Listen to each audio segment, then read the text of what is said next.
тут цікавий момент, що Росія грає. Росія його заганяє. Хто перехопив власне ініціативу? Я абсолютно уверен, что это ФСБ. Російські, Это ФСБшный захват был ФСБшный. Да. Они просто дали ему подарок, от которого он не смог отказаться. Не зміг відмовитись. Да. А до этого, помните, что было?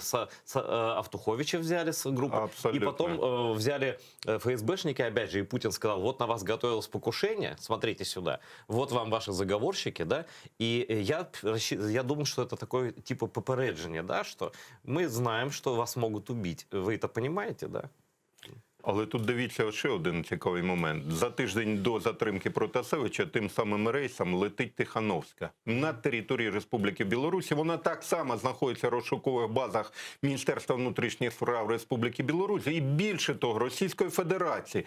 І жодних спроб посадити літак немає. Слушайте, Але погодьтеся, не захотіли. Пане Айде, а чому не захотіли? Лідер опозиції, погодьтеся, це було б більший удар по білоруській опозиції, ніж затримка Протасевича. Якось нелогічно виглядає. А ще більше нелогічно виглядає, що за день до затримки Протасевича ще один лідер білоруської опозиції так само летить тим самим маршрутом. Дивно?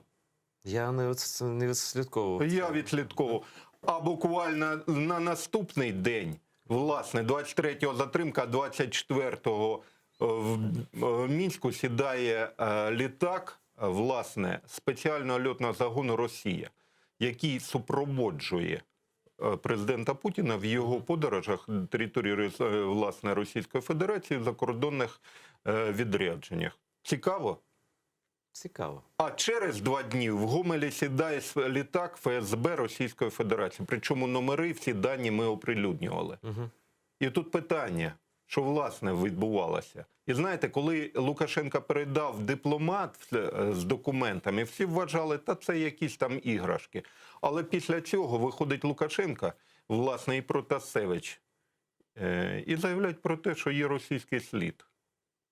К чему вы ведете? Какие выводы ваши политические? Виводи, пане Айдере, я пояснюю. Лукашенко намагається мінімізувати вплив от того негативу, власне, російської комбінації ФСБ із затримкою літака і вдарити по Росії. Бо не випадково, власне, наразі озвучені вже заяви про те, що саме з території Росії фінансувався телеграм-канал «Нехта».